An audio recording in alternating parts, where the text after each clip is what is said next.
All right. Oh.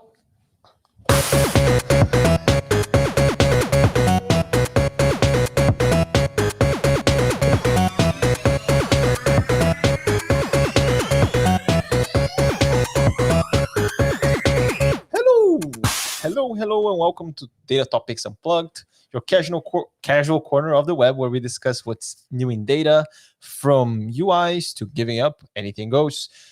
We're not live on LinkedIn today, nor YouTube, and today is Wednesday, which deviates a bit from our regular schedule, and I must say it's my fault. But this recording will be released on Friday. Monday, no? We should not have this discussion. The video recording will be released Friday the 23rd.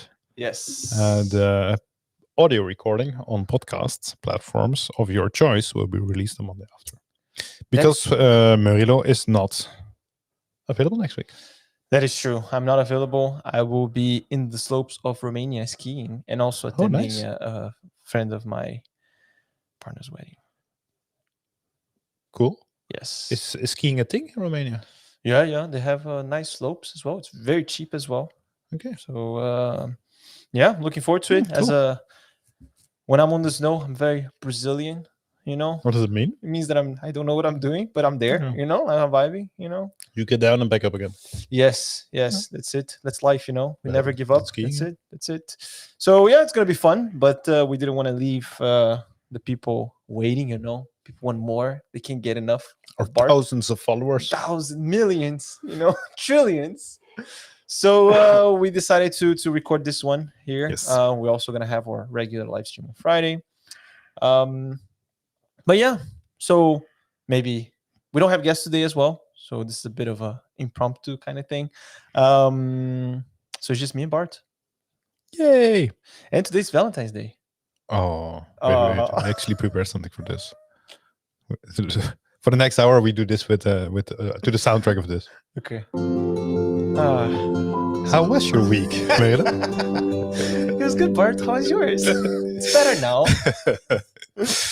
All right. Any plans? No. Maybe sensitive topic. No, I don't really have any plans. No.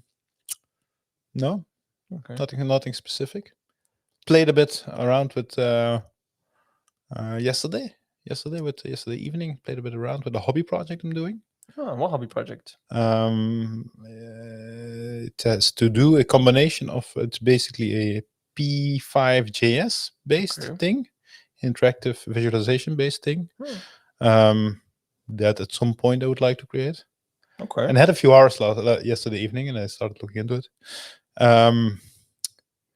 Problem that I have with these things is when I do these things for fun or hobby things, that I try to search a bit for more, let's say, smaller languages to play around and these type of things. Like smaller, or but more exotic packages like to try out, a bit more something. niche. Yeah. Okay. I see. And the problem is that even though I think for the whole project I needed 3 hours, and I spent 2 hours of that in searching for something that I could use, I ended up with Nim, which is actually quite a nice language. Nim. But the problem then also, like you see also, it's a nice language, Nim. I think it hyped a few years ago, actually, not anymore. But when you get into these more smaller things, like you also see that the ecosystem is much less maintained.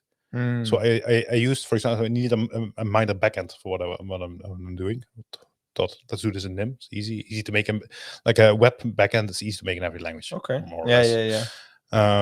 And so I used the biggest web framework for Nim, which I think is called HTTP Beast. And I don't know anything about the Nim community, so I go by GitHub stars, right? And I set everything up, and got my Nim environment going, my VS Code extensions, and then I get this weird memory error when I run my web server. And then you start looking into it, and this is the biggest web framework that is out there. And then you see, oh, this is a bug indeed. This is a known bug. It's been open for X amount of months. It's been being noticed by other people that use it as well, but the original creator is not really doing anything on it. Nice. And then you immediately see like a lot what the challenge of a small community is. Huh? Yeah, indeed, is, indeed. But I think, yeah, I know what you're saying. I know what you're saying. And what is the? So it's P5. You said it's P5. P5.js is P5.js, yes. it's not NIM based. It's JS based, JavaScript based. Yes. It's front end, Yes. and it's basically a framework to allow you to do interactive stuff on a canvas. Yes, I think I've seen. There's a YouTuber actually really nice, the Coding Train, that he uses quite a lot of that. Yeah, it's really cool. It's really yeah. cool for instructive purposes, but also like to explain concepts. But also you can go very far with cool visualizations. And what are you trying to do in terms of visualization, or is it a secret? How are you going to reveal it later? No, it's not a secret. But I do have the feeling that like if I say this now, like there's also creation that the expectation that I create this at some point. That's true. But We'll come back next week and then we'll see. But what I would like to do is a bit what Reddit actually does. Okay. Reddit has a yearly thing where you can basically leave your pixel. Yes. You know what I mean? Yeah. Not sure how it's called. I know what you're saying. So you can basically say like you can go to a website and you can choose a color and you see a huge grid and you select the color and the cell within the grid that you want to give that color, and potentially the cell already has got a color from another user. Yeah. And more or less I'm gonna make an alternative version of that. Okay. And it's actually why I'm thinking it's interesting is because you have this aspect where you have a very huge playing field and you still want to render this in an efficient way. Mm-hmm. But it's also actually, when you think about the implementation, you can do this in a very simple, elegant way. That's also what I like. It's a bit thinking about like how to do this in a. It's like it's big, but it's very elegant at the same time. And easy to implement. Okay. And you said in 3 hours you can probably wrap it all up. I think so. For this, like, well, if you would do it in languages that you're used to. Okay. Cool. So you heard it first. You know, in 2 weeks we'll no expectation. it will be a topic for sure. How do you come up with these projects actually? Like you just typically it's when my wife and kids are not at home, which was the case yesterday evening, and I think, I have what I'm gonna do, and this is something that has been in my back of my mind. One of the things that has been in the back of my mind for a long time. Okay, cool. Let's do this. Cool. Okay, nice. Should not have gone the NIM route, but yeah, we have it. Live and you learn, you know. We have it. Yeah, has to be fun as well, right? Another thing I know you've been trying is Midjourney. Oh yeah, that's true. Right. What is Midjourney? Midjourney is one of the big players. I think it's fair to say in Gen AI image generation. Yes, I agree. Actually, I think it's arguably it's better than what OpenAI has, right? The DALL-E 3, you mean? I think it was not a discussion point when there was DALL-E 2 in Midjourney. Because Midjourney was way better. Midjourney was at V5 then. Was it? Yeah, I think was at V5 then. It's now at V6. Maybe I'm messing up. No, I think it's at V6 now. DALL-E 3 was a big improvement over DALL-E 2. So I think you can find people that will say today that DALL-E 3 is better than Midjourney. You're now one of those people. No, those people are wrong. Okay. But you can find them these days. That is, you can find crazy people everywhere. Yeah. So you're all free to do so. Okay, cool. So then what about it? What did you? So you've been using Midjourney for some time. You even mentioned the versions, right? So what we're trying these days? What is new about Midjourney? What is new about Midjourney? What is new? Oh, you're okay. I'm already there, Bart. I was thinking about what is new on V6, but you're hinting towards the UI, right? Yes. Yeah. I got. I was setting you up there. But there's actually something new in V6. And V6 hasn't existed for so long. I think I want to say beginning of December, something like that. Where V6 is much more natural language based. So you just type out what you would like to see. Versus before, you really had to think about like these are the type of words that I use to optimize the outcome. But what is also new is that there is Midjourney now has a UI, which is weird to say that Midjourney now has a UI because you would expect it to have a UI, but it doesn't have. Yeah. Midjourney is Discord based.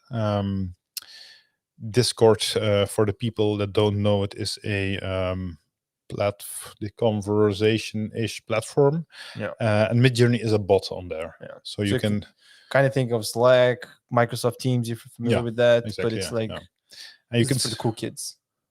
Yeah. So I think it's fair to say it. And well, you can use the Midjourney bot there by saying, for example, /imagine, and then you write your prompt, and then it gives you back an image, like these type of things. And now it has a UI. It actually had an UI since this. Also, I think want to say beginning of December.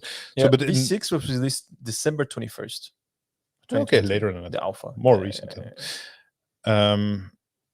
Wait, you're talking about V6 or the Alpha UI? V6. Okay. Alpha UI. I don't know. I want to say December as well, but only to the Cool Kids Club. Okay. So, and you're one of those, or no, I was not. So the Cool Kids, I think at that point the definition was more than 10K images generated. Okay. I was not. Now I have kids and family sometimes. Yeah, but now 2 weeks ago they gave access to the almost as cool kids, and that's the 1K club. People that generated more than 1K. Yeah, that's me. Oh, you're almost cool kid. I'm almost cool kid. Yeah.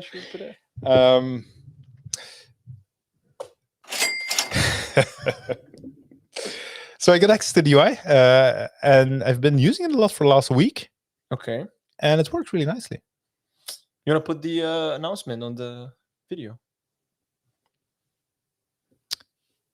Yeah, I'm gonna do that. Voila, there it is. Thank you. Yeah.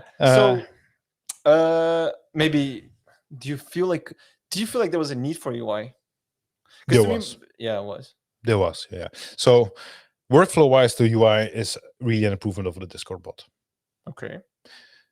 Just but it's like what do you get from the UI? Because I see here some tabs. I mean, just a cut picture, right? Like with the. So it almost does everything you can do in the Discord bot. Mm-hmm. Not everything, or maybe I haven't looked. So in Discord, you also have a command that is /describe. So you can then drop in an existing image, and it will give the prompt for that existing image to reproduce that.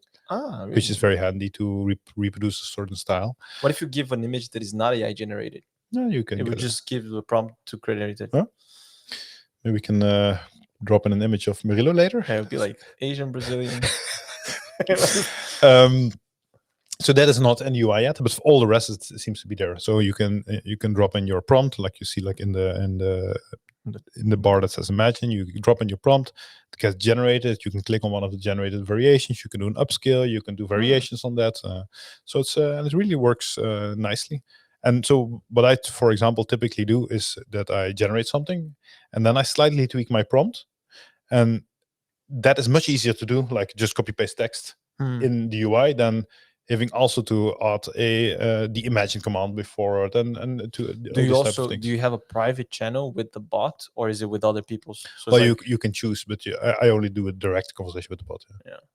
Yeah. I think when I tried the first time, it's like I get social anxiety, you know, because I think when you got it, it's like, oh yeah, you get this amount of images for free, but you have to go in this channel, and then you see everyone putting images, and like I don't know what I wanted to do, but I was like, man, this description sounds so weird, you know, and I feel like people are gonna judge me.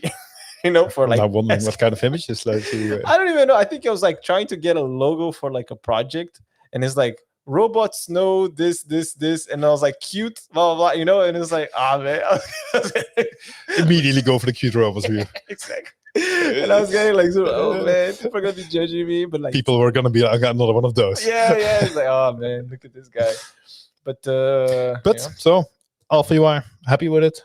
Wondering how it will evolve. Cool to see.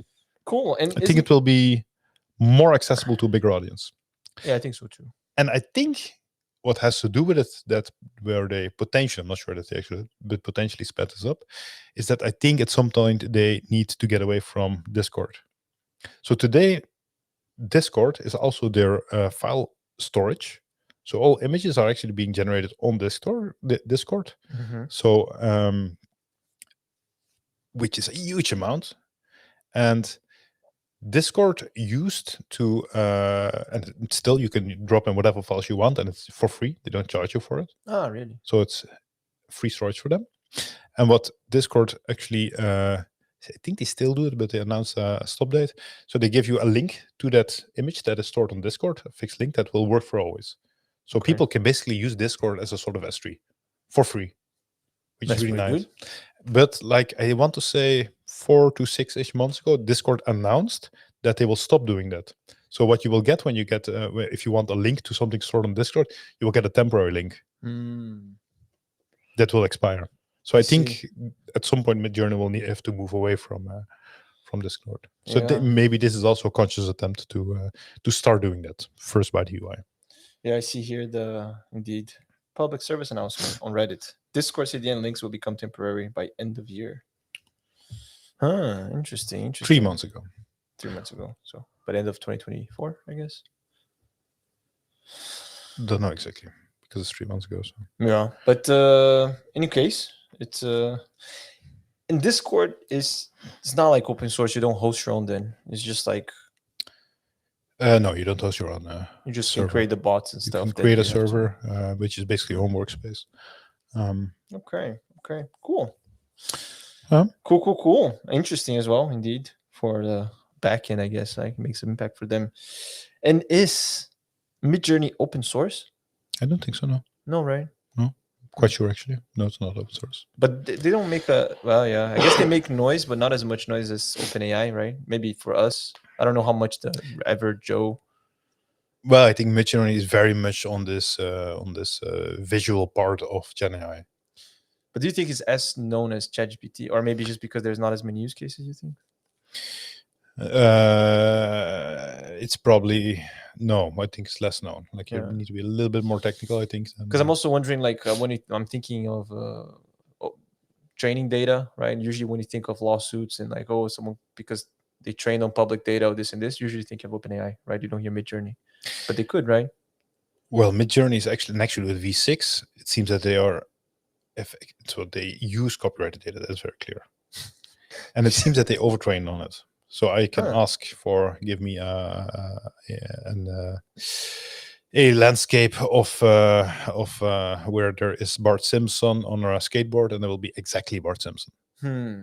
I see. Like it's very hard to say in that case. Like but they don't get as much heat, right? For like using copyrighted images. I'd say not yet. Not yet. True. Not yet. And this open source AI, is it a big deal, Bart? Well, the question I think is, what is open source AI? Indeed, it is. So maybe what is open source in general, right? What would you?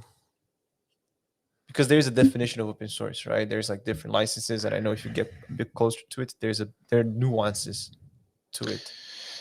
That's a good question. What is open source in general? And we should probably have a look at the exact definitions then. But let's maybe focus on why we're discussing this here. So there is a discussion going on at the Open Source Initiative, opensource.org, which is an organization that more or less, I want to say, sets some standards on what is open source, how can open source be governed, these type of things. There's a lot of working groups on this as well. And they are trying to come up with a definition of open source AI. Yeah. Which is, I think, very much, or at the very least in part, triggered by things like Llama. Llama by Meta is something that is where the source is available, the weights are available. Basically, you can download the model, but you can't just use it. There are limitations to the usage. Something very similar, I think, is Falcon, which is from the UAE somewhere, which has similar usage constraints. Like it's a bit positioned by both of them as we have open sourced our large language model, which is clearly what Meta is trying to do in terms of positioning. I think with the Falcon model, they're doing they're doing the same. But it's a bit contradictory with how open source is typically viewed. Yeah, like there are specific scenarios where you cannot use it, even if you would align to the terms. Yeah, because I think even I know that some of the discussions is like you can use this as long as you're not a competitor of Meta. but it's like, what does it mean to be a competitor? You know, if you're doing something that like, if you're building a tool that is paid, that is meant to help you use Llama, it doesn't mean you're a competitor now. Like it gets a bit, and I think the added challenge of AI is that you don't have just the software, right? You also have the weights, which you can only create and reproduce based on the data that it was used, right? So there's another dimension to it. Yeah, and I think if we look at traditional open source licenses, this aspect was never really taken into account. That you have your source code, but you also have these tangible assets, which is a trained model, which takes a huge amount of resources in terms of compute, but also takes a huge amount of data. And both are not freely available. The computer is not freely available, and the data is typically not freely available. Not always. We see some examples coming up now. And what the open source initiative did is that they have a number of working groups, and that they're basically working on a guideline on what is open source AI. Okay. And what is open source AI? So there is no definition yet, right? This is a draft. It's currently at v0.0.5. Is this following Semver? I think so, yeah. So it's still very early days, but they do have a roadmap. I think it's interesting to look at. We'll link it in the show notes. And if it's Semver, usually, well, I'm getting very geeky here, I feel, but like the 0.1, that's when you can expect not breaking changes, or at least like from the 1 point something, right? It's like not official, I guess. I feel like that's the vibe I get. If it's something 0.0 point whatever, it's not like official. Like that's the feeling I have as well. Yeah. Again, something we should maybe think. Maybe we should. Maybe I shouldn't have brought it up, but there we go. But like the current version 0.0.5, I'm like, this to me, not knowing anything about the working groups, etc., is like, yeah, there were a few people that had a few free hours. They did something. Some people are like, yeah, we should put something on the website. Yeah, you just kind of did it. 0.1 is at least, there's a concrete idea about it. We had a meeting. We're all okay. Yeah. This is 0.1. Okay. But they do have a very high level definition. So, and also what is out of scope, and that's also interesting, I think. So, what is out of scope for them? They don't want to say how to develop or deploy an AI system that is ethical, trustworthy, or responsible. Okay. So that's really something that they say, like, that is not the scope of what we're trying to do. We're trying to define what is open source and not what is ethical or not. Yeah, that's actually a very good distinction. Yeah. Because usually I think people discuss both things together. Yeah. It's hard to entangle them. Yeah. And they have done a very high level definition of what is open source AI. So it says that an AI system needs to be available under legal terms that grant the freedoms to use it, to study it, to modify it, and to share it. So there's like a blanket 4 pillars, high level. And of course, those are limited in how you can do that and in what shape and form by the actual license. But those 4 pillars, using, studying, modifying, and sharing, are defined as key. And is this different from regular software? I don't think from regular open source licenses. No, I don't think so. Okay. So it's just, in a way, is an extension of, like, kind of saying these 4 things that we expect on regular open source, we also expect on this, irregardless if you have training data, if you have weights, if you have anything. Yeah. Okay. It's good. And so just for the first one, so use the system for any purpose and without having to ask for permission. Today, you only can get Llama if you, it's very simple. It's a very simple procedure, but you have to ask, you have to send in a form, and then you can download it. So that's already not open source by this definition. Which, without having to ask for permission, in this case, you need to ask for permission, and you can debate, like, is this asking for permission or is this just a procedure? But like these type of things. Yeah, indeed. It's interesting to see how this will evolve. And maybe one last question: why should anyone really be looking out for this? Me as a machine learning engineer, why do I care if someone comes up with the definition, and what should it look like? Why should I follow this up once it's in version 1.0.0?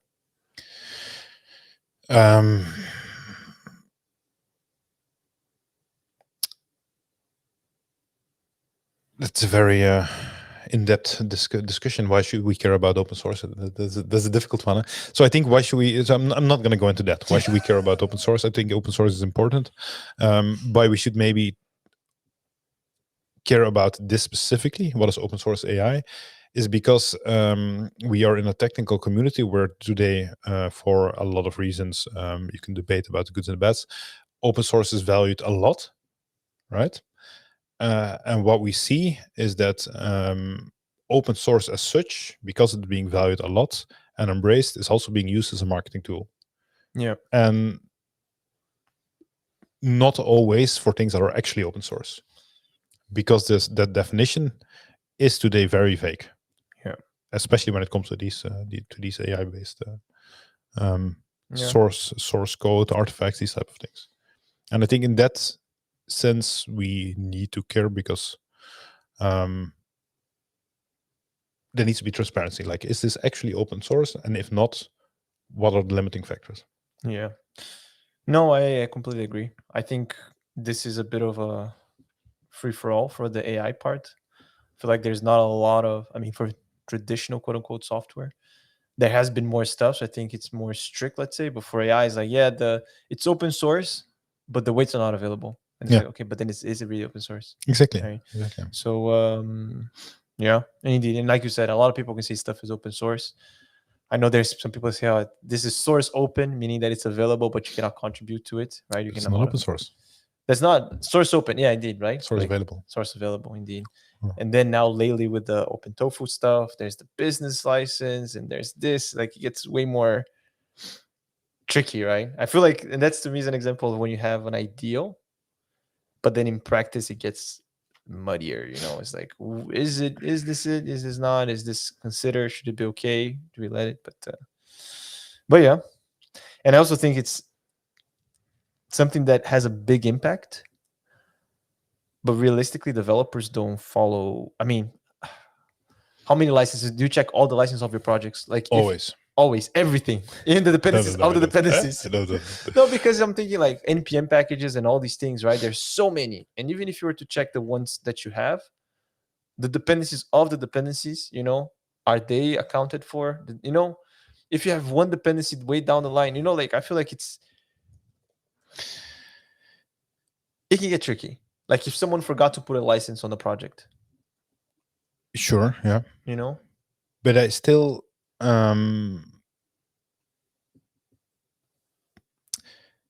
because today a lot is open source, I think we typically also don't think about the huge amount of value it creates. Like, take the example that I was big at the beginning of the show. I was talking about NIM, HTTP beast library that I have the feeling is not being well maintained. There is a fork of that, HTTPX, which is much more maintained.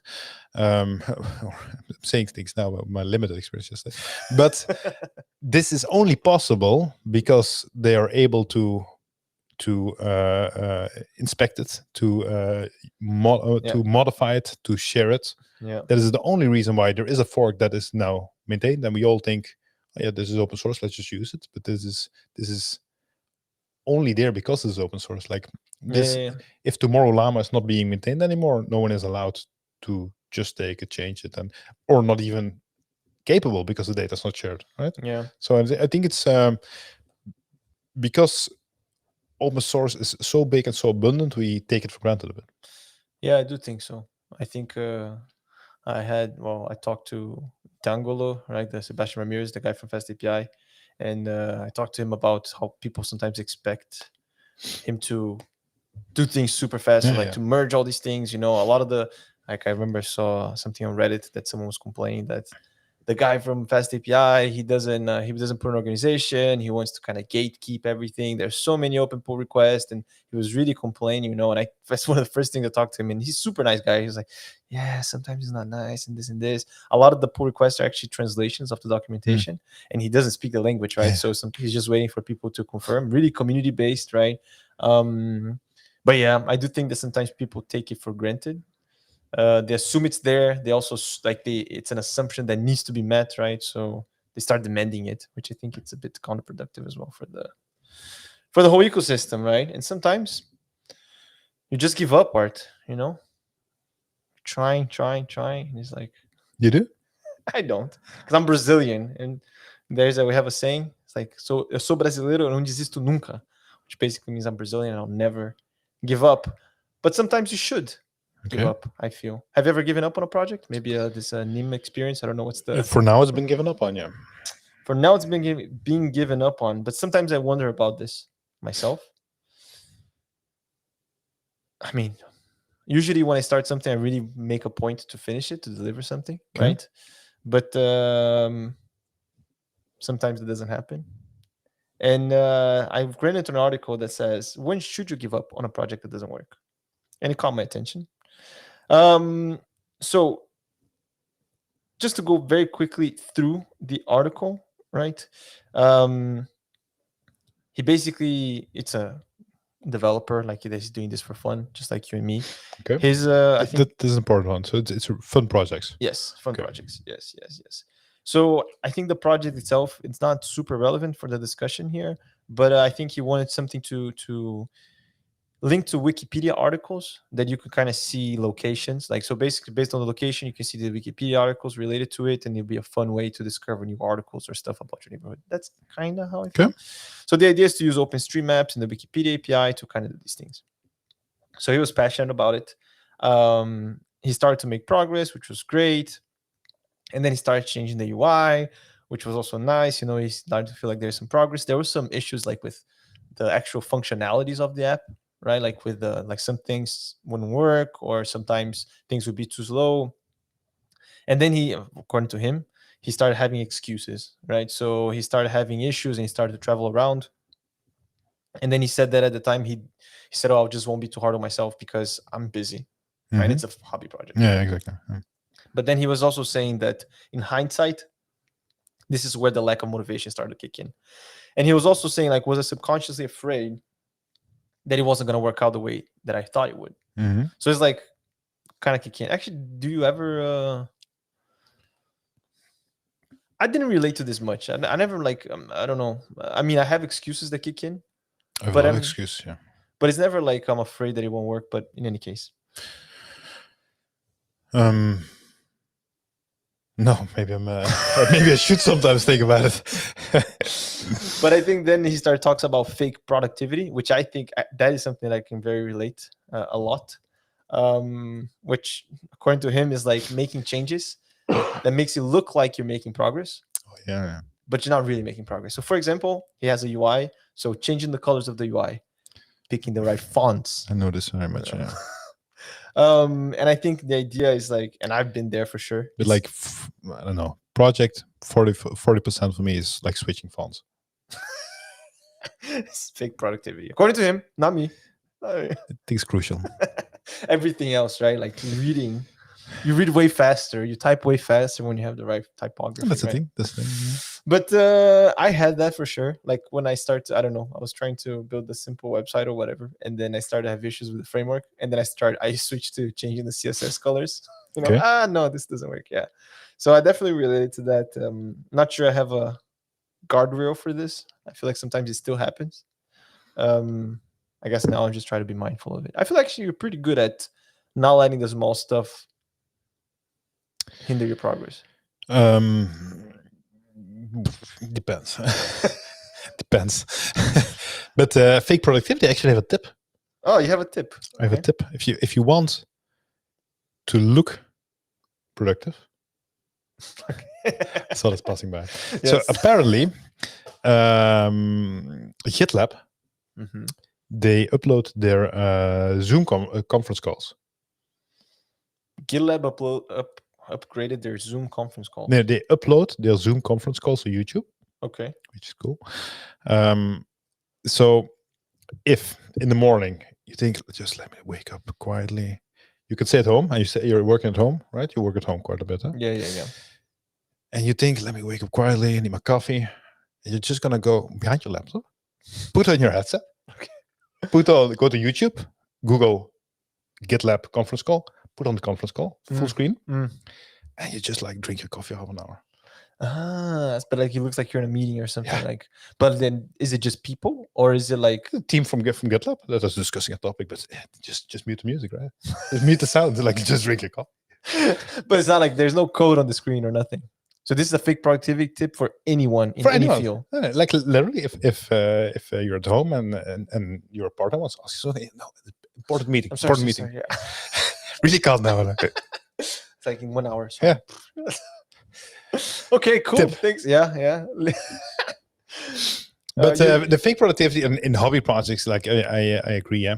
The thing is, the problem with hobby projects, because we're discussing hobby projects here. Yes. I have too many hobby projects, and I always think, shit, I need this is something I've put a lot of time. I need to finish it.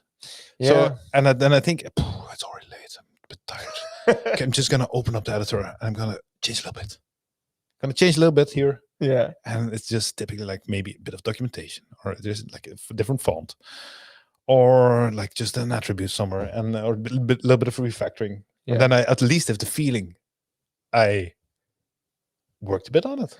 And is this a problem though? Like, because maybe like if you feel better about yourself, maybe that's like, fine, pat on the back, go to bed. Well, but I never thought about it as fake productivity. So maybe it was okay in the past. Now that I shattered the illusion. Yeah.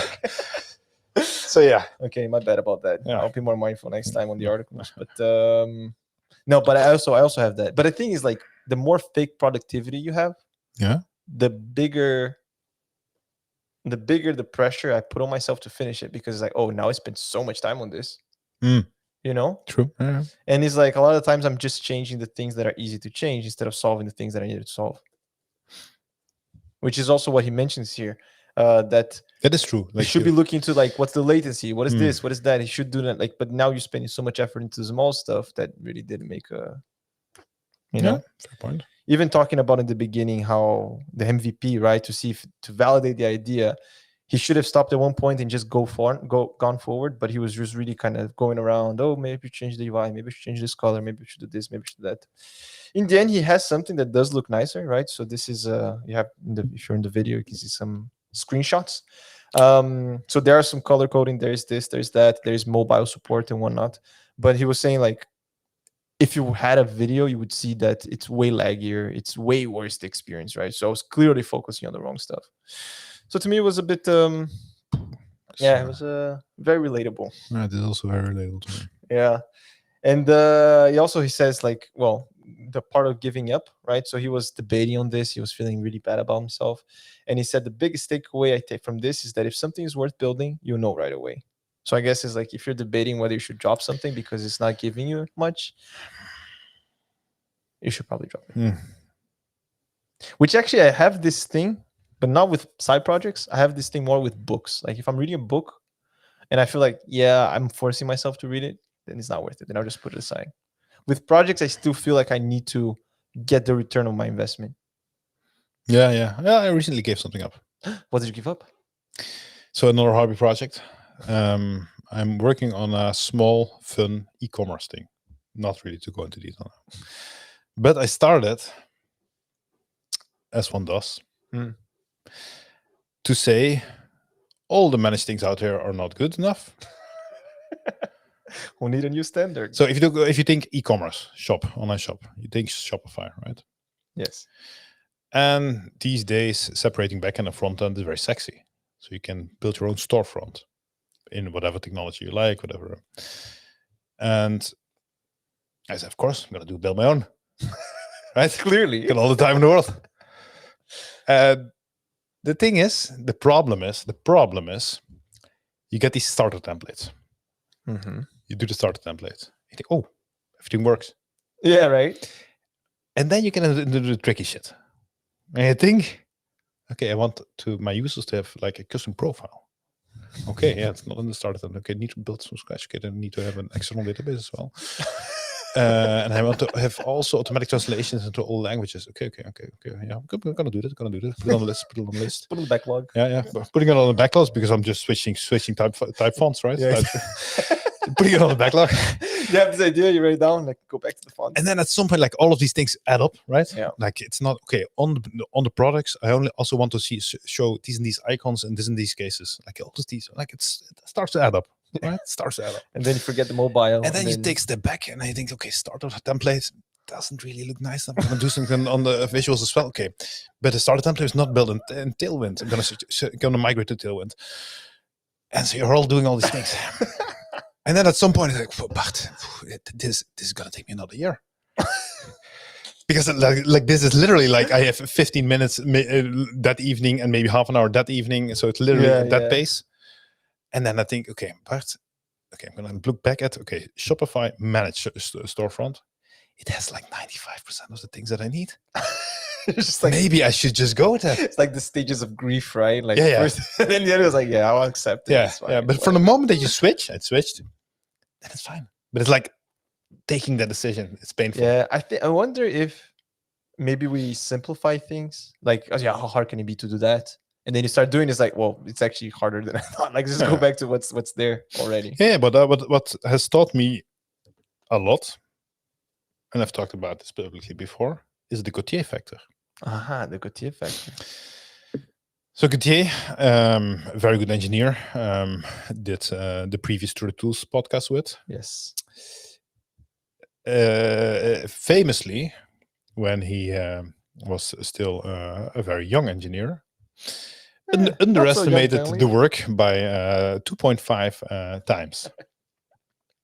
The 2.5 has become the famous Gautier factor, the Gautier coefficient. And I think it's a very fair one. So from the moment that you say, okay, this is going to cost me roughly 1 month, apply the Gautier factor, 2.5, it's going to actually be 2.5 months. And so I think what that's you're a fair really saying estimate. is that the Gautier factor is really, we've all been Gautier.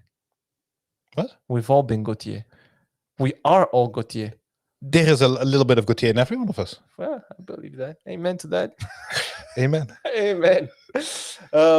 Yeah, I also do try to be mindful of these things as well. But maybe at the end of this experience, do you feel like it was all thrown to trash? Do you regret even getting into it? For this specific example? Yeah. Not really. I think I learned. That's the thing, right? Like, even if you do something, you don't deliver anything, you do get a return because you learn stuff, right? Like, you dug into, like, even the NIM stuff that you're saying, right? Like, even if it's a different language, like, there is always something, right? Yeah. So maybe the important thing is just to do something. And even if you give up, maybe you could be let down, but it's okay. True. It's okay. You're talking about, yeah. And to me, last point, because you have it on the screen, the initial passion is for me, typically, most of the cases, is the loss of passion. The reason why I stop projects. But why do you lose passion? It really depends, but it's typically, I want to see if this is possible from the moment that you know it's possible, okay? Or maybe not possible, like, can I do this? Right? So it's like, as soon as you see the path, you're like, That's, or I build something that I really use day to day, and my day-to-day job changes, so I don't use it anymore. So I'm like, yeah, okay, it's for someone else. Like these type of things, but like, to me, the initial passion is an important, like, passion in general is an important driver on things that I do on hobby projects. Yeah. I agree. I also think that for me, passion kind of goes, I'm passionate about things that are useful, and I think if you're building just like something open source, you don't have a user base, you don't have people asking for it. So I think a lot of times I'm the user. Yeah. So it's like, would I use this? Yeah. Oh yeah, this would be cool. Oh yeah, I would like to do that. Yeah. But indeed, like, sometimes your job changes, that changes, and then you lost your entire user base. Which was you, yeah. True. Yeah. True. So you gave up on creating new standard for Shopify? No. Shopping storefront. Yes. Okay. And I want to talk about standards. Okay. Try to segue there, okay. I tried. Yeah. Standards. You hit some, you lose some, specifically SQL standards. Yeah. This is something I thought about it, given an article that people were migrating DBT code from Snowflake to Trino. And they're basically illustrating a lot of the pain points that they had, even though it's SQL, even though they're using DBT as So well. differences in the SQL dialect. Exactly. Yeah. And SQL dialect, and also the NC compatible standards, right? Because just because it's NC compatible, you have two SQL dialects that are NC compatible doesn't mean that they are actually compatible. Okay. So maybe just to illustrate a few things, there's some functions sometimes that are named a bit differently in one or the other, or sometimes there are functions that are available in one that are not in other, like pivot or if. Yeah. Type coercion, implicit type coercion, right? So if you have 1 to 3 equals to string 1 to 3, depending on where you are, it may be true, maybe not. So these are just a few examples that they came into. And also if you are comparing things, sometimes it's fine, sometimes it's not. So all these things are issues that kind of pop up. Also in terms of depending on how the floating points are formatted, you may have different results. So if you want to have the datetime with year, month, day, and you want to put it into a string, you may have different things. Also like ordering stuff, right? So if you want to order, do the nulls go before, after, also depends, even though those things are NC compatible and whatnot. So quite a lot of stuff, right? You mentioned NC compatible. What does it mean? If I understand, from what I understanding, maybe you know this better than I do, is like it's a standard for SQL. So if they say NC compatible, you can expect a certain functions, certain things to be available in that SQL dialect. Is that a good answer? Yeah, I think so, more or less. I'm definitely not an expert in this either, so I'm looking this up. So ANSI stands for the American National Standards Institute, which sounds like a relevant institute in this case. And they defined since 86, good year, by the way, good year, 86. Randomly. In 86, they were inspired to define a standard. Wow. In In August, or could very well be, but which indeed is a framework that says the SQL language should look like this. maybe And just context. Part was born in '86. Maybe dating you as well, but true. But like, butterfly effect. We might not have this if I wasn't born in 86. maybe. Who knows, right? Who knows? Butterfly. But so they define how the SQL language should look like, the structured query language. Also in terms of what type of commands do we have available. The last one was published in 2016. But in practice, that's what Murilo is explaining here, is that all most things that use SQL have their own dialect. Exactly. Yeah.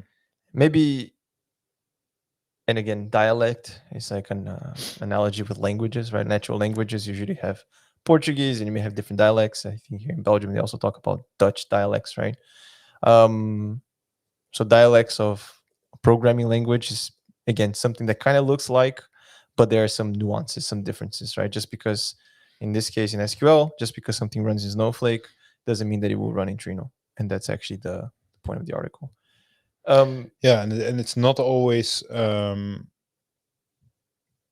clear up front. Like, you need to understand the dialect a bit. Sometimes even the exact same commands word is being used, but the logic that is behind that in the execution is different. Yeah. Right? Yeah. Indeed. If we make a parallel with natural language, a bat, something that I can hit you around the head with, but it's also a flying mammal. Yeah. Right? Indeed. You need to understand a bit, like, I'm in this context, so it will do that. True. Yeah, that's actually very true. Very good parallel there. Good job, Bart. Thank you. 86. Many years of so maybe SQL dialects is something normal, but you don't hear that about Python. There are you could talk about some Python dialects, right? For example, if you talk about Python, it's actually a superset of Python. You want to talk Mojo again, In a bit. In a jiff. But we don't hear that much about Python, right? Like, so maybe why do you think that that's such a topic in SQL? But is it? I want to argue whether or not it isn't a topic. I feel like it is more than another language, like in object-oriented languages or something like that. And I have a theory Yeah. So that, you're good. I think that the SQL, the dialects, they come usually with like infrastructure, right? They have a Postgres database. Like there is infrastructure that is tied to it. Like typically an underlying database, right? Exactly, right? But like you cannot have a Snowflake dialect on a Postgres database. No. I said that with a lot of confidence, but I wasn't sure at all actually. But I think that's probably, I mean, that's one of my guesses, you know. And then people say, oh, I'd like to have this here on my database, and they create a function that's something that optimizes on the hardware there, right? But then you kind of start creating, and because you have these different runtimes kind of and this different infrastructure. Yeah, but I fully agree. And that's so the language gets optimized for using their quote unquote runtime, right? Yeah. Their RDBMS. Yeah. And the question is that a bad thing? That is reality, I think. It is reality, yeah. You're making a database typically, or database management system with certain set of features, and you need, which in most cases, I dare to say, the full set of features in the database is if you map it to the SQL language, it would be a superset of the ANSI language. It should be. Probably is, right? Yeah. Like which basically requires your specific dialect. From the moment you ask something, or you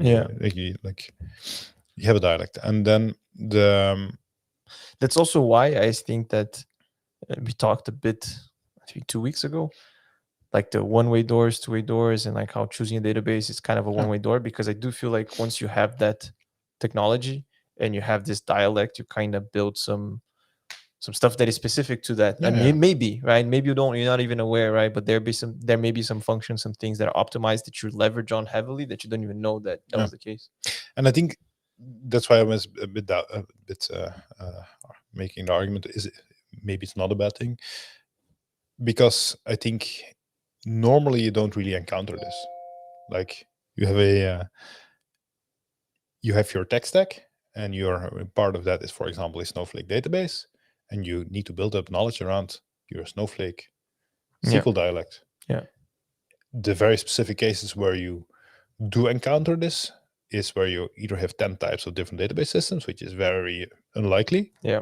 Or they are spread across different teams, where you build up the knowledge locally, or you're migrating, which is the premise of your article, which is very specific, of course. So where you say, indeed, I'm gonna try to migrate this set of SQL statements from this target database to something else, which indeed, like, you run into a lot of oddities. But I feel even if you have a big team that has different databases, I don't usually see issues popping up, because the SQL statements that you're running one is like you're not repurposing it on other databases, right? So I really feel like the issue only comes when you're migrating from one to another. And maybe in 2 years, ChatGPT will just do that for you. That's true. Actually, there is a SQL glot, like a polyglot SQL kind of thing, that it does some of it for you. Yeah, I can imagine. So they will translate. So like if the function name is a bit different, but it doesn't do everything. No, okay. Of course, right. But yeah, and also there's ChatGPT. That could be one solution.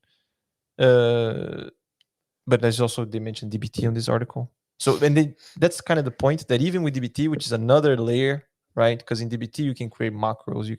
So it's like macros is kind of like a copy paste, like function here or there. For people that not, I feel like I did a horrible job explaining it. Hopefully they get it. But even then, it's still a bit painful, right? I think that's the takeaway, right? Like there are tools that are trying to create another layer of abstraction there.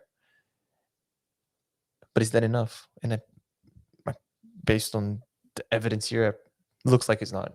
But it's a very specific case. Like, this is migration. Yeah. The question is, do you need to build such a high level of abstraction for this very specific case? Because you're not migrating every day. Like, if you're doing something wrong. And do you think it's but if you're migrating, I guess you have to have a very good reason to migrate. And I'd wager to say that, especially with LLM technology, it becomes possible to very much prepare on this as well. Prepare on this, what do you mean? You know, the type of SQL statements, scripts, schemes, whatever Yeah. that you have. You can maybe even fine tune a model for this. Hmm. You can fine tune a model for your targets. Just thinking out loud here. Yeah. Like, but this is something completely new that wasn't there before. 5 years ago, the full migration would have been manual. Like doing this in an automatic way would have been like would have been some support by replacing IFF with IF, right? Yeah. But it's not. I think there we are in a completely different era. Yeah. And True. maybe that is enough. Maybe we should not, and SQL should not have to be adopted as the only way. Yeah, honestly, but the NC SQL stuff for me, every time I hear NC SQL, for me it's just like SQL. Like that's the like if someone says, "Oh, we have an NC SQL compatible database," like you have to if you're not, then I was like something's really Yeah. wrong, you know. Like to me, it's, like, it should be a given, but I feel like it's really advertised as like this is a big plus. Well, yeah. Have you ever like migrated stuff? Have you ever had any big issues like this that you're like, man, we shouldn't have even started this, or? Not we shouldn't have even started, but migrating is all like to me. If you build a new architecture for an application platform, whatever, or data platform, like the biggest choice to make, this will be in whatever case extremely hard to migrate away from is the storage layer, the database. Like you make like you create legacy from the moment you make the choice. Yeah, one-way doors. Yeah. All right, and last but not least, you wanted to talk about Mojo? No. No. It's you. You ain't got no Mojo like that. I was actually, but I didn't. When I was looking at my project yesterday evening, I was thinking maybe I should try Mojo, but I didn't. But you didn't. I didn't for some reason, but I should actually because we've been a little. I have the feeling that last episode with Nemanja we were bashing it a little bit, maybe a bit prematurely. I think I did. Yeah, maybe. I think so. Maybe context, right? We covered an article that it was outperforming Rust in sequence parsing benchmarks by 50% with Mojo. And actually, that article was very popular. There were people that reviewed it on YouTube and all these things. So Mojo, the modular team, so they're the people that created Mojo. They released another one. Mojo versus Rust. Is Mojo faster than Rust? So very, very like poking, you know, because there's communities very. So I read this as well. I think I had some reactions. Maybe we were very quick to quote unquote bash Mojo last time. But I think for me, it's not about the Mojo language itself. It's just that the advertising around it to me was very misleading, right? Which is something that I do feel like it was addressed here somewhat. So just to go over a few things here in the article, there's like benchmarks to talk about benchmarks here and like how, you know, Rust versus X, Mojo versus X, and basically what I said that the previous article made a lot of noise and some very prominent people in the Rust community were kind of giving Mojo, saying like, yeah, if Mojo is legitimate, I think Mojo will win, just hands down, and for the reason that if the Mojo will win if you don't change your paradigm, acclimate, blah, blah, blah, blah. Basically saying Mojo meets people where they are more than Rust. So if Mojo delivers on the promise of speed, Rust will not win. I fully agree. Yeah. If you're meet people where they are, or if those people are machine learning engineers, yes, I fully agree. Like if you are today a machine learning engineer that for some nitty gritty feature optimization, whatever feature generation, you're sidestepping to Rust because it's not performant in base Python. Like doing everything in Mojo is way easier than sidestepping to Rust because Rust is a completely different language. Mojo is promised to be a superset of Python, which means that like you're already very familiar with it from the moment that you use it. So I fully agree on that. Yeah, I agree with that too. But I think it's a big if. I think it's not a, because I feel like they're saying this like, oh yeah, so we like kind of like hinting that they're gonna win. But I think that it's not an easy task, right? I think the question is what is will win, right? I don't think it's really truly competing with Rust in this case. Yeah, Like yeah, even if Rust would be an acceleration of 100x and Mojo is 90x, I think for the typical machine learning engineer, Mojo will still win, right? Like to me, the biggest question of Mojo is like promising a language that is feature on par with Python and even a superset of at that performance. It's like a big statement. Like it's a huge undertaking. Indeed. That to me is the biggest question. Like how far will we see this evolve? Yeah, indeed. I think we'll get to it more, but like Mojo also, they want to be the language for AI, right? So Rust has a bit more general purpose, even though some people have argued that Rust is a language for AI as well. Maybe one thing also that they mentioned is if Mojo compiles fast, which is also something I heard. I never experienced this. I'm not not really a Rust developer. I'm curious about it, but like the compiling times of Rust can get pretty bad. Yeah. So this is also something they mentioned, like people that are developing Python, they want that fast feedback, right? So you don't want to wait a long time to compile. So that's another the caveat that they put. And indeed, same thing. Also, there was someone else that reacted. Some people that are big in the Rust community, they reacted the same way. So again, then they go to reiterate the goal of Mojo. And again, here, like they already start framing it a bit different. Like the Mojo aims to be intuitive to learn for Python developers, which to me is a different statement than saying Python is it's a Python superset, because you still need to learn it. Fair point.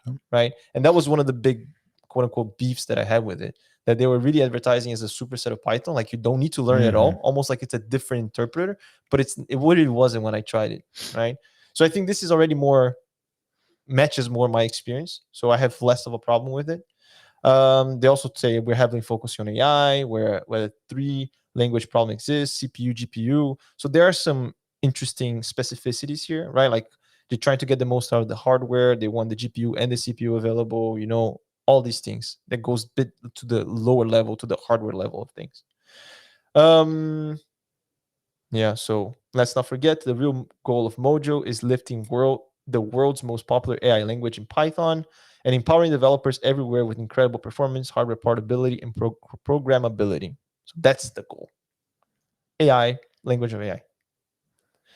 Then they talk about, is Mojo faster than next language, which again is a very benchmarks are always wrong, because it always depends on the use case, right? So you probably see what is this, what is that, and then they start comparing a bit more Rust with Mojo. Mojo in Rust, there's the borrow checker, right? So I think it's the memcpy, so mem copy. So that's a C++ thing from what I Googled quickly. The borrow checker in Rust basically means that if you have scopes, so in Python it would be the indentation, right? That's the scope kind of. That objects are owned by the scope. So when something falls out of scope, that is gone. Right? That's the borrow checker kind of in a way. So in Rust, if you have a function that takes a variable, once that function is over, the variable is gone, unless you return that variable in the function, right? In Mojo, actually, you have that as well. But they do more stuff in Mojo. So for example, first thing is that in Rust, if you pass in a variable in a function, by default, you're moving the ownership to the function. So if you don't want to do this, you have to pass a reference, right, which is like a pointer. So don't want to get too specific here. In Mojo, is the opposite. You pass a reference by default, I want to say, right? Which they argued that, so Mojo arguments are borrowed by default. So they argue that this is more gentle, et cetera, but it's also more efficient.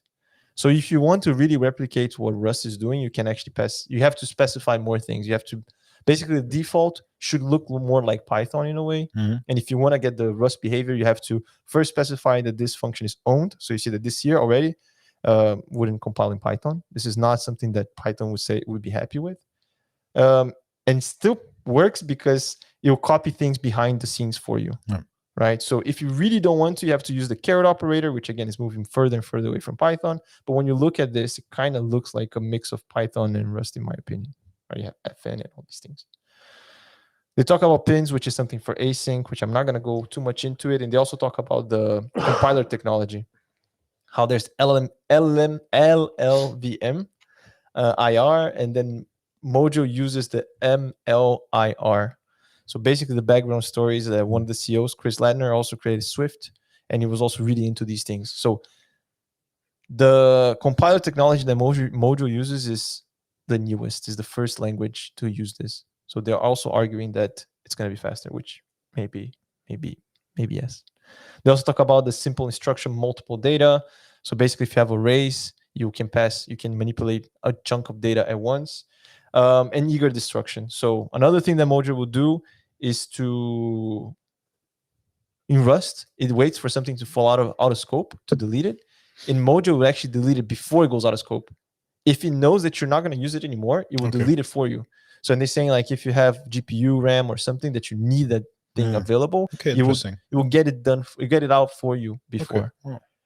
Which I think is cool. Yeah, I think it's cool. So, and again, there are more things like the very relevant, like for the type of workloads that you typically run. Indeed, I think for AI stuff, like it is very relevant. But to me, it's like they're doing a lot of magic in the back to make it feel more Pythonic to you, but it's not really Python, right? Like it's way more complicated. And I think if they can pull everything off, then indeed, I think they have a leg up on Rust. Would be cool if we can do a live programming session in Mojo. Build a minimal project. We can try. Someday. We could try, but I tried to do some things. It was tricky. No, but I will cheer you on. You're like, go. Maybe a good interesting thing to think about. Maybe we can try. Maybe we can think about it. But so all in all, like also some higher level, like taking a step back, some reactions from me is like I agree with most of the stuff is there. Did you talk about the lower level stuff? Did you talk about being something optimized for AI? Right. I also agree that if Mojo can do all this, the magic behind the scenes, and still deliver, I do think that they have a leg up on Rust as well. And I also feel like they're already framing it a bit differently. Right? Now, because before they were saying, if you know Python, you know Mojo, or you will know Mojo because it's a superset. So you don't need to learn anything. And now they're saying, well, Mojo is a good second language to learn after Python. Mojo is friendly for Python developers. It has a Pythonic syntax, right? So they kind of moved a bit away from that narrative of, oh yeah, it's Python with steroids, which to me is more appropriate. So it's a different programming language still. Maybe I'm also saying this because last year I was doing a talk on how to improve the computational speed of Python script. And then there's PyPI, the JIT, and all these things. And I tried Mojo because it was very recent. And in that talk, basically, there were two things. Like speeding up a Python script is either you have C or another language in the back, and you just have a layer of Python, or you have a different interpreter that takes the Python code, and then you kind of have like a Python dialect. So like PyPy, which is a JIT compiler, or Cython is kind of one of those cases, right? Actually, Cython is a bit different. And then when I tried Mojo, it was with the premise that it was a different interpreter. Like it would just work. I had the same code. I just ran Mojo, run this, and it would work fine because they promised a superset of Python. But that was not the case at all. So in the end, like the Mojo comparison seemed really off because it's like saying, oh, I'm comparing this backend, this library, and Rust and C++. You know, like you're comparing something different, like a different language that kind of looks like Python. So, and I think they made this more clear in this article as well. So I have less of a problem with it. I think that's the TLDR. Looking forward to your live coding session. When you deliver the Reddit replacement of the pixel stuff, you know? Deal. I shouldn't have done that. Okay. All right. I think that's all the topics we have today. One more. Oh, one more. Ghosty. I just see you just added here. Okay. So Ghosty. I'm looking forward to Ghosty being released. So Ghosty is an alternative terminal that you can use, like Warp, which is very hyped these days, which Marilo uses. Ghosty is something that you can't download yet, which is not open source yet, which is being built by Mitchell Hashimoto. You gonna put it on the screen? One of the. I'm gonna send you the. Do you have it? I have it up, Built by Mitchell Hashimoto, which is one of the guys behind Terraform, HashiCorp. His name is in there. True. He's no longer at HashiCorp. But he's building Ghosty. So Ghosty is like a terminal. It's a terminal. He frequently gives updates on his blog here, but also on socials as a small testing group. Very good. And you're part of it. No, unfortunately not. I should maybe should try to wiggle myself into it, but no. But you do hear a lot of very positive echoes, both on performance, usability, these type of things. So I'm looking forward to this. And so you haven't never used it? No, but I've seen some talks on it, screenshots, these type of things. So this excites you, terminals? This excites me, and because I have a problem with Warp. I'm actually excited about the features of Warp, okay, the usability of Warp, but I don't like that I need to sign in for something. I don't want to send what I type into my terminal to whoever.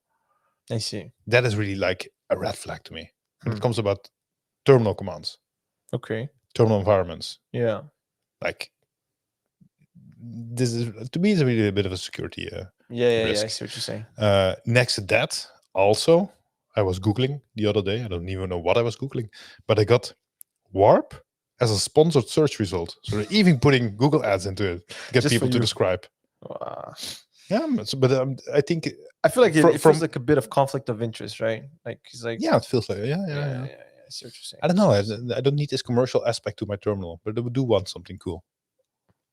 And then Ghosty also has. Or maybe I don't even have the issue around the commercial part. I have the issue with what I write into my terminal that it goes somewhere else. That is because to me that is very sensitive.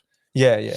But I feel like that is. I did check the privacy because we also had got a question on this before, and I remember reading like the personal user information is not shared, like the personal stuff. Shared, okay, but it's still on the server somewhere, right? How often do you have some secrets in your terminal because you need to run some code locally? Yeah, not actually. I should probably look into him again. But I remember like you should. Yeah, I'm doing that. All right, thanks everyone. Bye. No, and Ghosty, like you said, there are features that you like about Warp. Are those implemented in Ghosty as well, or is it just you just wanted to mention Ghosty? I mainly wanted to mention Ghosty. Okay. There's a lot of hype building, and there's stuff that's super cool. It's written in what? Like random features as well that are super cool in terms of performance. Like I've sometimes had the problem that I did a cat whatever big lock. Cat is what does it stand for? Basically output the content of a file to your terminal, right? And if you do this on accident on a very large file, like it will keep scrolling on your terminal. And Warp is, for these type of specific use cases, is very, very edge case. It's extremely, extremely fast. So it will Warp dump everything in the Ghosty, dump everything in the terminal and in like a fraction of the time. But this is of course a very, very niche. But like these things are cool. These things are cool. That's the only thing I wanted to say. It's written in Mojo. It's so fast, you know. It's like I would say Rust. I think it's written in Zig actually, if I'm not mistaken, but I could be mistaken here. Zig is actually should be on par with C++, Rust, even faster, no? I think it should be on par more or less with Rust. Okay. Cool. Looking maybe another question. Raycast. So it's not I'm also thinking of Mac tools. Raycast is not for the terminal. Raycast is to replace Spotlight. So when you hit Command Spacebar, where you can search stuff, Raycast is a replacement of that. Okay. Would you have a problem? But the model is kind of similar. They have like a freemium thing. You know, you can have themes, you can pay for it. You know, like. Do you think you would bother to have Raycast? From sending them my data point of view. Well, yeah. I mean, the same thing as Warp, right? Like, even if Warp says, "Oh, we don't send your data anywhere; it stays local," do you trust him? You know, it feels like does Warp state it as explicitly as that? I think they actually do need to send because they do like smart completions and stuff that they use their server. Anyway, your question is like no. The problem I have is with the type of data I'm sending it with. There is much more sensitive data in my terminal than I type into the what is it called, the Spotlight search. Yeah. Spotlight search. I typically only use it either to to open an application Yeah. or to have a quick calculator. But I would. That's the thing. I feel like it's a bit of a side topic, but I downloaded because I was like, let's give it a try, and I feel like now I use it for more things than that. Like what? So, for example, Raycast, that's the how you get in. Yeah. But like, if you want to reorder Windows instead of having another app, you can use it on Raycast. So you can put like shortcuts and all these things to like the window manager stuff. Even the calculator, I think it's nicer because this is personal as well. Like, but whenever I want to calculate something, I put the 2 numbers and then I hit enter, and then that already goes on my clipboard. And then when I open it again and I want to add another number, multiply or divide or whatever, I can just copy paste it and then put the other numbers and hit enter. So there are different things. There are also extensions in Raycast. So, for example, if you put your calendar, your Mac calendar is your official calendar, you can already go in the meeting. It will open the meeting thing. Like that, yeah. So you can already go there. What else? There's some stuff. I like it. I quite like it. Actually, so much that I for a client, I got a Mac as well, and I installed it on my client's Mac because I missed it. So for like going full screen, every app does a bit differently, but you can say, okay, with Raycast, And it's basically like an alternative to Alfred, right? I think Alfred is maybe I a bit think more so. known. I think I never tried Alfred, but I think yes. Maybe I'm dating myself a bit. Yeah. Oh. E6. Yeah. Okay. It's been a while. No, I'll maybe check it out. Maybe I Yeah. mean, I'll maybe check it out. we can do some like Mac tools. Huh?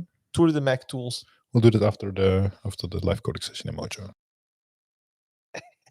Yes. Sure. Okay. All right. Do we have something fun? We're trying to, right? Well, I guess that is the question. Is it fun? We have something. But is it fun? Is it fun? This is very much a try. And we're trying to come up with a bit of a fun game at the end of the show. Previous one reached the end of its viability. Yes. But let us know if you would like us to bring back the OGs. Yeah, and then we can revive it. Yeah? So we now have a Gen AI generated joke. Okay. And the question is it fun? Let's see what you got. We should have a drum roll button. Yeah. Do we have something like that? I don't think so. Anyways. The thing is, I was preparing for this. I find it very hard to generate something that is actually fun. But I have a killer one now. Let's dun dun dun. Ta-da-da-dum. Yes. Bum, bum. So, wait. Bit of setting the scene a bit. Setting up this. Here it goes. Why did Murillo take a cob of corn to the movies? Because he heard it was amazing. That was actually. Hold on, we have the.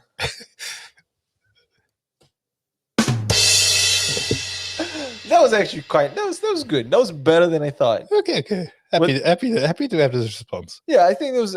I mean, it's like haha funny. It's not like. It's like it's funny. What did you put there? What do you think I put? Can you reverse engineer this? How good of a prompt engineer are you? A reverse prompt engineer. Yeah.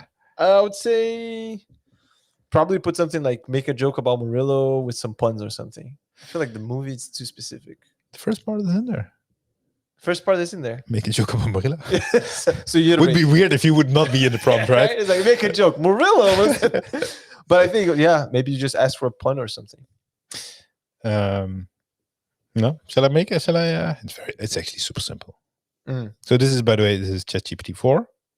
Okay. And the prompt was, give me a joke about Murillo and a cup of corn.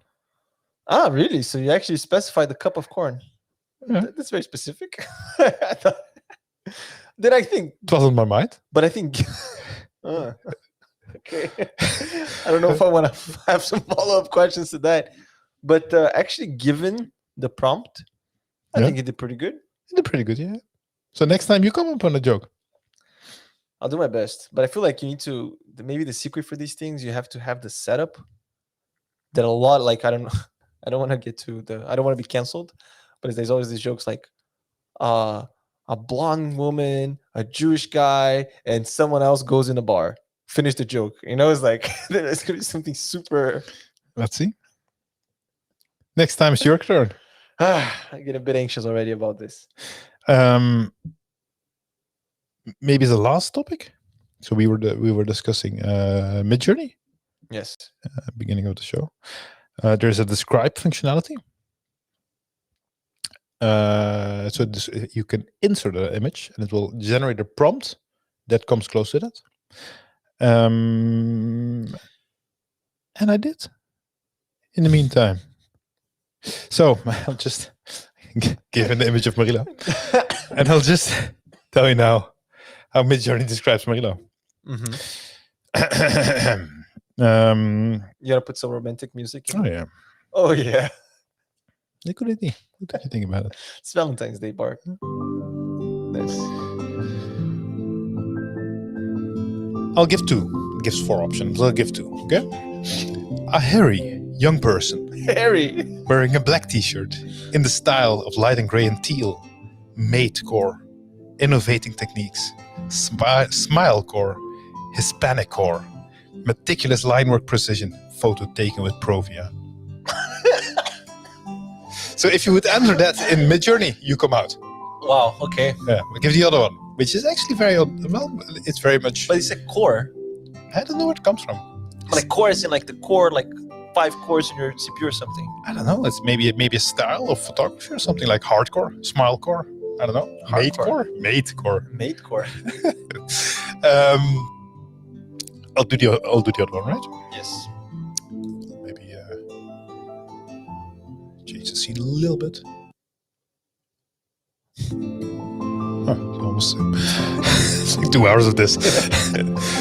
A business analyst wearing a business t-shirt in the style of dark turquoise, on dark emerald, emotive portrait, smile core, neo-dadaist, intricate woodwork, clean and streamlined. Intricate woodwork. Hispanic core.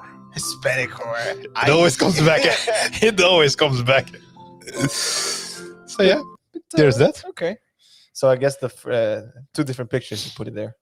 No, it's the same. The same picture. It actually gives you four different variations of descriptions. But now you know how you can generate yourself. But it's a black shirt as well. I'm wondering what picture you put. This one.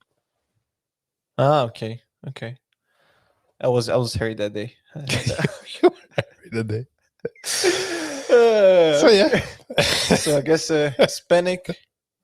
A hairy Hispanic. Hispanic core. Okay. Voilà. That's not far off. No far off. Not far off. Okay. Thanks, Bart. Maybe I'll You're welcome. I'll do with you next time as well. I don't think you'll get Dutch though for you. I don't think so. Yeah. I don't think so. How do you think it would describe me? Not as I guess we'll see.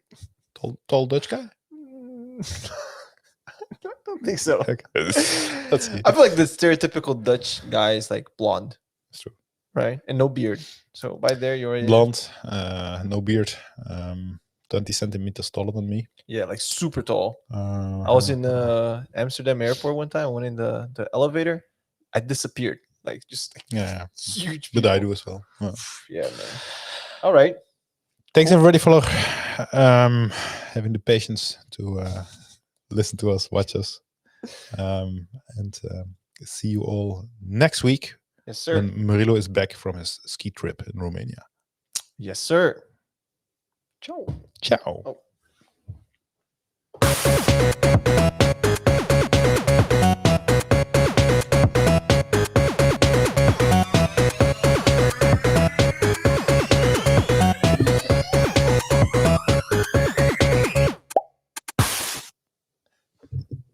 Let me show you how we do stuff around here. Actually,